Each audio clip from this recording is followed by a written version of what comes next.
नमस्कार, आप देख रहे हैं जवाहर झारखंड। आपके साथ मैं हूं शिप्रा झा और बुलेटिन की शुरुआत बड़ी खबर के साथ करेंगे।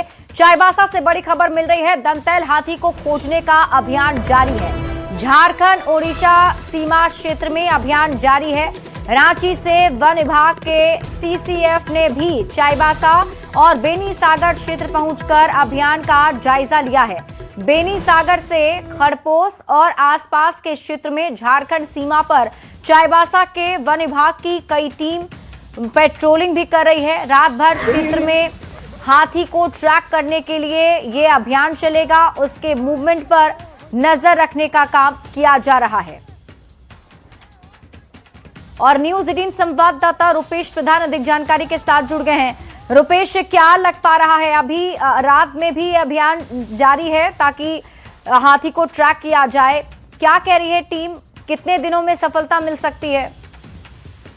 देखिए, कितने दिनों में सफलता मिलेगी ये तो स्पष्ट तौर पर वन विभाग के कर्मी या जो टीम है वो नहीं बता पा रहे, लेकिन दिन रात इस टीम का जारी है प्रयास कि किसी तरह हाथी को ट्रैक किया जाए, जिससे कि आगे उसके काबू में लाया जाए। अभी रात के समय में भी कई टीम उस क्षेत्र में पेट्रोलिंग कर रही है। झारखंड की टीम अपने क्षेत्र में बॉर्डर एरिया में बेनीसागर से लेकर खड़पोस और आगे की ओर मूवमेंट कर रही है। और कहीं हाथी का इस और वापस अभी जैसे तत्काल जो जानकारी मिल रही है कि फिर से हाथी उड़ीसा क्षेत्र में प्रवेश कर गया है, ऐसा इधर के वन विभाग के टीम कर्मियों का कहना है, जो उन्हें सूचना मिल रही है। लेकिन रात में भी ड्रोन के माध्यम से ट्रैक करने का प्रयास किया जा रहा है, लेकिन अब तक ड्रोन में भी कुछ नजर नहीं आ रहा है और वो हाथी ट्रैक नहीं हो पाया है। रात में भी टीम अभी वहां पर खड़पोस में कैंप की हुई है और वन विभाग के वरीय अधिकारी भी दिन में जाकर वहां इस अभियान का जायजा लिए हैं और वन कर्मियों को जो टीम वहां काम कर रही है उन्हें दिशा निर्देश दिया गया है। तो टीम पूरी तरह से अलर्ट है कि हाथी का मूवमेंट किधर हो रहा है, इस पर नजर रखी हुई है और आगे प्रयास जारी है कि इसको किसी जल्द से जल्द ट्रैक किया जाए। जी ठीक है रुपेश, आप इस खबर पर नजर बनाकर रखिए। शुक्रिया इस अपडेट के लिए। बढ़ते हैं आगे और बात अगली खबर की। खबर आपको जमशेदपुर से बताते हैं, जहां सीताराम डेरा थाना क्षेत्र के मानगो बस स्टैंड गोल चक्कर के पास बाइक से आ रहे पति पत्नी को चेसिस ने जोरदार टक्कर मार दी, जिसके बाद बाइक में फंसा पति 500 मीटर तक चेसिस में घसीटता चला गया। मौके पर ही उसकी दर्दनाक मौत हो गई। वहीं पत्नी गंभीर रूप से घायल हो गई हैं। हादसे के बाद मौका देखकर ड्राइवर फरार हो गया। और आपको बता दें कि घटना के बाद से स्थानीय लोगों ने जमकर विरोध किया है। प्रदर्शन करते हुए सड़क जाम कर दिया गया है। मुआवजे की मांग की जा रही है। सूचना मिलते ही पुलिस मौके पर पहुंची। चेसिस को जब्त कर लोगों को शांत कराने में पुलिस की टीम जुटी हुई है। ये तस्वीरें आपके टीवी स्क्रीन पर आपको दिखा रहे हैं, जहां देखिए ये भीषण सड़क हादसा हुआ है।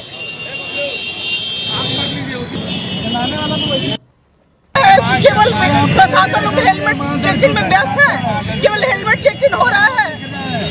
आज उतना आत्मा दल रहा है कि आज रोड पर जान चलेगी। आप परिवार कौन देखेगा? उसका परिवार को कौन देखेगा? उसका बाल बच्चा को कौन देखेगा? बाइक में कितने सवार थे? दो पति और पत्नी। आप देख रहे लकड़ी वगैरह सब। पत्नी का भी पैर हाथ टूट गया, उसको भी हॉस्पिटल हम लोग भेजे हैं। तो देखे एक आदमी का मोटरसाइकिल है यहाँ पे और एक मृत अवस्था में जैसा हमें लगा। हालांकि वो उनको हॉस्पिटल में भेजे हैं। अभी हम लोग तो इसका कह नहीं सकते। और जो महिला थी उनके साथ, जो यात्री के साथ, उनको हॉस्पिटल भेज दिए। और न्यूज 18 संवाददाता आशीष तिवारी अधिक जानकारी के साथ जुड़ गए हैं। आशीष, घायल की क्या स्थिति बताई जा रही है और यही बताइएगा कि मौके पर अभी क्या स्थिति है, क्या हालात शांत हो गए हैं? जी, बता दूं कि पुलिस ने मामले को शांत करा दिया गया है। रोड जो है सुचारू रूप से फिर शुरू कर दिया गया है, मगर एक दर्दनाक सड़क हादसा हुआ और कहीं ना कहीं आक्रोशित लोग जो है वो कहीं ना कहीं पुलिस और ट्रैफिक पुलिस के खिलाफ विरोध प्रदर्शन कर रहे थे। उनका साफ तौर पर कहना था कि पुलिस जगह जगह हेलमेट चेकिंग और वाहन चेकिंग तो करती है, मगर नो एंट्री के समय में ये बड़ी बड़ी वाहनें जो है वो सड़क पर आती है और इस तरह की घटना को अंजाम देती है। हालांकि जिस तरह आज घटना को अंजाम दिया गया, आपको बता दूं कि LIC में काम करते थे वो, अपने पत्नी को बाजार से घर ले जा रहे थे और इसी दौरान तेज रफ्तार में जो है वाहन आते हैं चेचिस और उसे अपनी चपेट में ले देता है। हालांकि इसे दौरान जो वाहन चालक है वो भागने का प्रयास करता है, जिससे बाइक चपेट में जो व्यक्ति था वो काफी दूर तक घसीटता है, जिससे उसकी दर्दनाक मौत हो जाती है। यहाँ तक पत्नी जो है वो भी काफी गंभीर रूप से घायल है, जिसे आनंद फानंद में टीएमएच अस्पताल में भर्ती कराया गया है। मगर इसके बाद जो स्थानीय लोग और परिवार के लोग थे वो जो वाहन था उसमें तोड़फोड़ किए हैं और मुआवजे की मांग की जा रही है। हालांकि पुलिस मौके पर पहुंचकर मामले को शांत करा लिया गया है और जो वाहन के मालिक है उनसे कहीं ना कहीं मुआवजे दिलाने की बात की जा रही है। मगर सवाल ये उठता है कि ट्रैफिक पुलिस जो है पूरे शहर में चौक चौराहों पर हेलमेट चेकिंग और वाहन चेकिंग के नाम पर तो लोगों को रुपए ली जाती है, मगर उनकी सुरक्षा कौन करेगा, वो कहीं ना कहीं बड़ा सवाल खड़ा होता है। जी ठीक है आशीष, शुक्रिया इस अपडेट के लिए।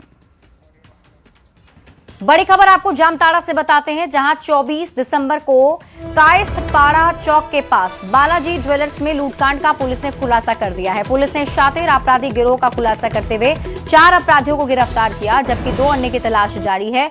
सभी 6 आरोपी देवघर जिले के सोनार अठारी और पाला जोड़ी थाना क्षेत्र के निवासी हैं।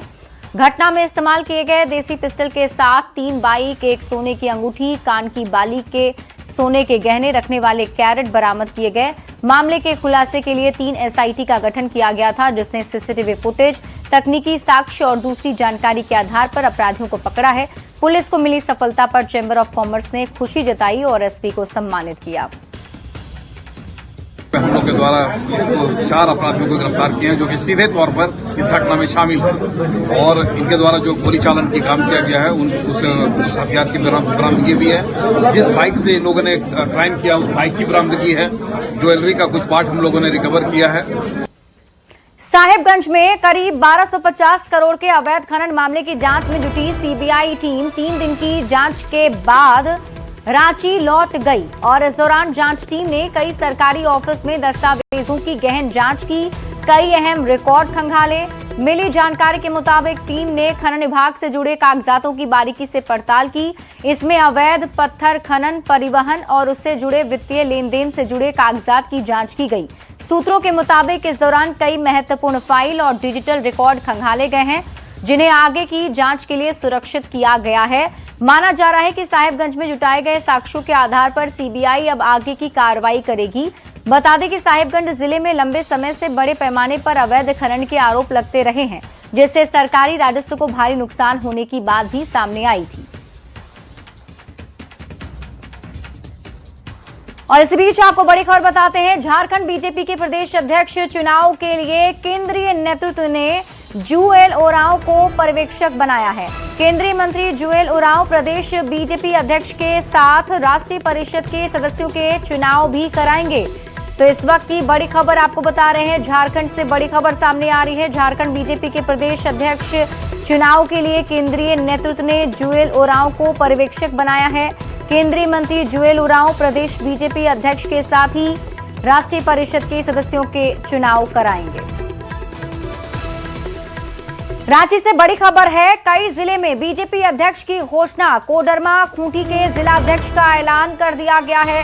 जमशेदपुर गढ़वा के अध्यक्ष का भी ऐलान हो गया है। कोडरमा में अनूप जोशी, जमशेदपुर में संजीव सिन्हा अध्यक्ष बनाए गए हैं। खूंटी में आनंद कुमार, गढ़वा में उदय कुशवाहा अध्यक्ष बने हैं।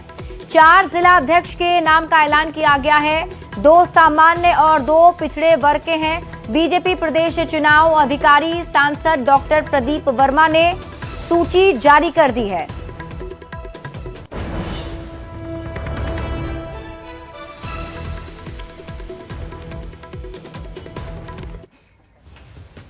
खबर आपको कोडरमा से बताते हैं, जहां पुलिस ने जयनगर थाना क्षेत्र के पिपचो बाजार में हुई सुभाष राणा की हत्या की गुत्थी सुलझा ली है। हत्या के आरोप में पुलिस ने मृतक के जीजा गौतम राणा को गिरफ्तार किया।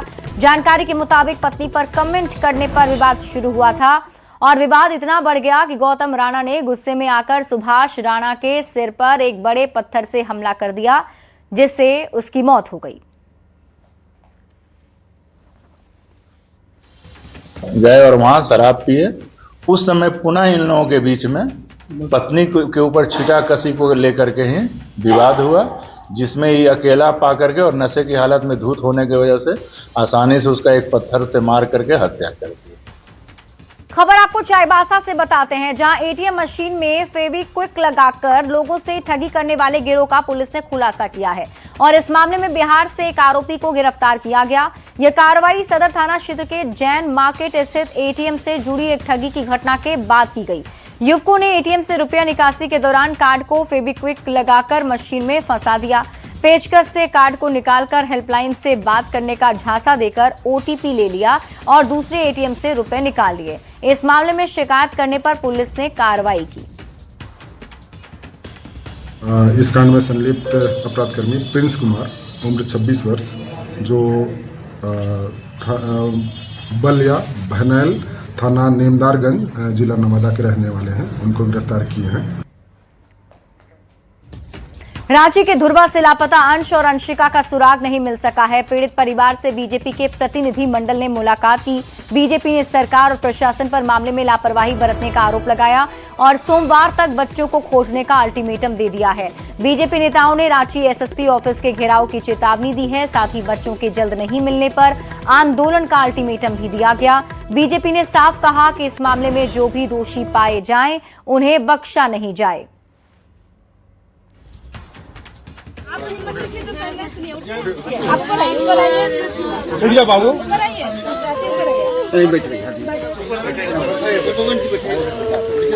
की घटना है, सनहा परिवार ने दिया, लेकिन पुलिस ने त्वरित कार्रवाई ना करी। 48 घंटे के बाद जब लोगों ने बहुत दबाव बनाया तब उस पर एफआईआर दर्ज हुआ। और यह पहली ऐसी घटना नहीं है, इससे पहले भी 4 यहां से अपहरण की घटना हो चुकी है। इसलिए पुलिस को इतना तो संवेदनशील होना चाहिए था या इतना गंभीर होना चाहिए था कि भाई बच्चे यहां से अगवा होते हैं। ये पहला केस नहीं है जहां आपने हल्के से ले लिया। सोमवार तक 2 दिन के अंदर बच्चों को सकुशल उनके परिवार के लोगों को सौंपने का काम नहीं करेगी तो मंगलवार को प्रातः 10 बजे से भारतीय जनता पार्टी रांची महानगर और रांची ग्रामीण के तत्वाधान में एसएसपी कार्यालय का घेराव करने का काम हमारे कार्यकर्ता करेंगे। और बच्चे को तो हर हालत में सही सलामत तरीके से परिवार को सुपुर्द करना ही पड़ेगा। अगर यदि पुलिस इसमें किसी प्रकार की प्रशासन इसमें किसी प्रकार की कोताही बरतने का काम करेगा तो भारतीय जनता पार्टी चुप बैठने वाली नहीं है। बच्चा को चुरा लिया है, बच्चा को थोड़ा हम भुलाया है, बच्चा चुरा के रख लिया है, चुरा के अपना ले चल गया है। पहले भी हुआ इस तरह का? नहीं, ऐसा नहीं। हम लोग तो इतनी बच्चा छोड़ के सब काम करते थे। खटाल में घूमता है, खेलता है, कहीं भी बस्तियों में था तो घूम के चल जाता था। उन्हों से आएगा तो घूम के चला था। किसी पर संदेह वगैरह ऐसा नहीं, हम लोग के किसी के साथ में उल्टा नहीं चल। रांची के धुर्वा से लापता अंश और अंशिका के बारे में अब तक कोई जानकारी नहीं मिल रही है और इसे लेकर लोगों में नाराजगी भी दिख रही है। शनिवार को लोगों ने मशाल जुलूस निकालकर विरोध जताया। साथ ही रविवार को एचईसी बंद का भी आह्वान किया। अंश अंशिका संघर्ष समिति के बैनर तले लोगों ने सड़क पर मशाल जुलूस निकाला और सरकार प्रशासन के खिलाफ प्रदर्शन किया है। और अधिक जानकारी दे रहे हैं न्यूज 18 संवाददाता ओम प्रकाश। अंश अंशिका के लापता होने के मामले को लेकर अब जो उबाल है वो सड़कों पर दिखने लगा है और आज इसे लेकर जुलूस निकाला गया। तो वहीं दूसरी तरफ अगर बात की जाए तो कल एचईसी जो परिसर है उसे पूरी तरह से बंद करने का आह्वान किया गया है। खासतौर से बात करें तो बच्चों का अब तक कोई सुराग नहीं मिल पाया। बहुत अफसोस की बात है कि अब जनता सड़क पर उतर चुकी है। अब यह जन आक्रोश जन आंदोलन में तब्दील हो गया है। निश्चित तौर पर आने वाला हर दिन जो है कि जन आंदोलन का रूप रेखा होगा। कल पूरा संपूर्ण एचईसी बंद है। कल हम लोग एचईसी बंद के दौरान कल फिर एक बड़ी घोषणा करेंगे। आगामी हमारा क्या रणनीति होगा। निश्चित तौर पर अब शहर की जिम्मेवारी प्रशासन की होगी। अब जनता सड़क पर आ गई है। अब शांति मार्च के बहाने हम जनता से अपील करते हैं, संपूर्ण एचईसी बंद रहेगा, सब दुकान बंद रहेगा और कल हम लोग शांति मार्च निकालेंगे और जनता से अपील करेंगे आप लोग सहयोग कीजिए, क्योंकि अभी लड़ाई लंबी है। पहले भी 2 साल पहले भी इसी क्षेत्र से एक बच्चा गायब हुआ था, उसका आज तक पता नहीं चल पाया, प्रशासन ने पता नहीं कर पाया। ये बहुत दुखद घटना है। और ये देखिए 2 साल बाद जो 2026 में चढ़ते नया साल में जो है सो इस तरह का घटना किया है। ये बहुत दुखनीय घटना है सर। हम आपके माध्यम से बता देना चाहते हैं उस पापी को, अपहरणकर्ता को, कि ये जो काम किया है अगर मिल जाता है तो ये अंजाम बुरा होगा सर।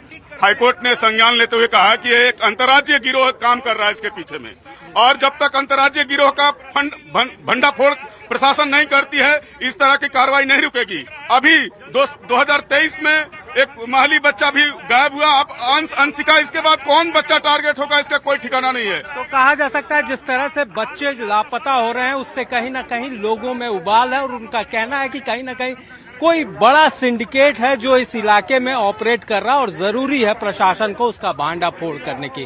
कैमरामैन प्रभाकर के साथ ओम प्रकाश, न्यूज़ 18 रांची। झारखंड में लगातार अवैध बालू का कारोबार फल फूल रहा है। रांची और उसके आसपास के इलाके में अवैध बालू के कारोबार में खाकी से लेकर खादी तक शामिल रह रही है। पुलिस की मिलीभगत से हो रहा बालू का अवैध कारोबार न्यूज़ 18 के कैमरे में भी कैद हो गया, जिसे देखकर कई सवाल उठते हैं। ये खास रिपोर्ट देखिए। बालू का अवैध कारोबार कैमरे में कैद, अवैध वसूली में शामिल पुलिस, कैमरे खुलते ही प्लॉट छोड़ भागे जवान, 50 रुपए में बिक रही झारखंड पुलिस।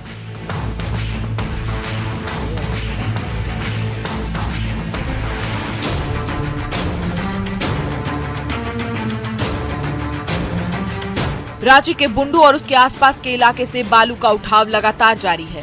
शाम ढलने के साथ ही सड़कों पर बालू माफिया हावी हो जा रहे हैं। बालू बुंडू के सूतीलोंग, बूढ़ाडीह और तुंजू नदी से उठाया जा रहा है। सूत्रों के मुताबिक इन तीनों नदियों से करीबन 70 से 80 हाईवा बालू का उठाव हर रोज होता है। ये गाड़ियां 3 ट्रिप भी लगाती हैं। इन नदियों से उठने वाला बालू झारखंड की राजधानी रांची समेत कई जगहों पर डंप किया जाता है।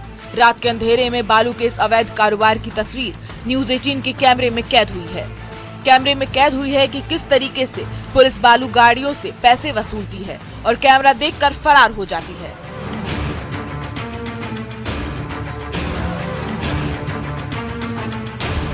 पहली तस्वीर रांची के दशम फॉल इलाके की है।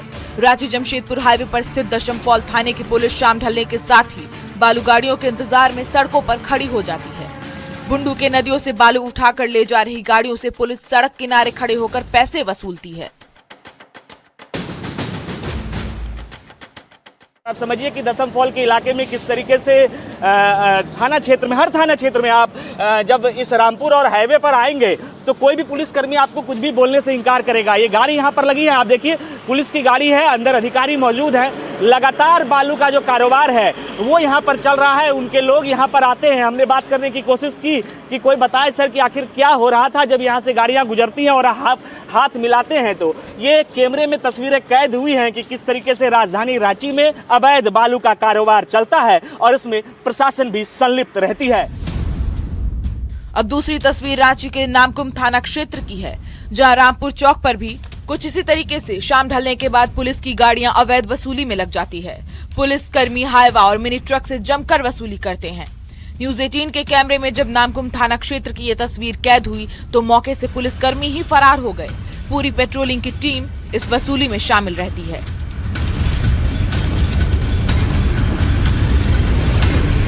और यही है पुलिस का खेल। आप देखिए उन्होंने लाइट मारा, वो पुलिसकर्मी है, वो गाड़ी के आगे आगे चल रहे हैं। आपको वह साइड कीजिए, साइड कराया, गाड़ी को साइड कराया और फिर वहाँ देखिए बालू लोडेड ये गाड़ियाँ हैं, यहाँ साइड कराई जाती है इन्हें। फिर महोदय द्वारा जो है वो कहा जाता है कि हमारा नजराना दीजिए और गाड़ी रुकती है। आप देखिए पूरा ओवरलोडेड गाड़ी है। गाड़ी को थोड़ा ऊपर दिखाई, थोड़ा सा ऊपर, ये देखिए गाड़ी ओवरलोडेड बालू रहती है। पुलिसकर्मी के पास जैसे ही ये रुकता है इनका सब कुछ माफ हो जाता है। आप देखिए फिर से एक और गाड़ी, दूसरी गाड़ी, ये रामपुर का चौक है और बीच चौक पर जब इस तरीके से आप देखिए अवैध उगाही की तस्वीरें सामने आती हैं तो निश्चित रूप से सवाल होता है कि आखिर प्रशासन की कार्यशैली क्या है। आप देखिए गाड़ी रुकता है, हस्तांतरण होता है, जो भी आप देखिए पुलिस की वर्दी है, वो खाकी वर्दीधारी है। खाकी वर्दीधारी के हाथों में क्या दिया जाता है, आखिर जो हाईवा आता है वो क्या देती है। थोड़ा सा कैमरा पैन करेंगे तो हमें पता चलेगा कि जो हाईवा आ रही है वो तो पैसा देती है और पूरी पेट्रोलिंग की टीम होती है। ये पूरी गाड़ी, पहले इस गाड़ी को थोड़ा फोकस करके दिखा दीजिए, इसमें भी आपको बालू दिखेगा। टॉर्च मारा जाता है कि भाई साहब हमारा संकेत है कि ये टॉर्च जब हम मारे तो गाड़ी यहाँ खड़ी कर दीजिए, क्योंकि हमारा थाना क्षेत्र है और यहाँ जब तक हम वसूली नहीं करेंगे तब तक ऐसी ही तस्वीरें चलती रहेंगी। पुलिस की इस अवैध वसूली को लेकर ट्रक ड्राइवरों ने कई खुलासे किए और जो कैमरे में भी कैद हुए हैं। इसके बाद पुलिस की कार्यशैली सवालों के घेरे में आ गई है। कितना रुपए लिया? 50 रुपए रहता है चलान। चलान रहता है? हाँ। फिर भी पुलिस ले लेता है। हाँ अभी तो अभी लिया।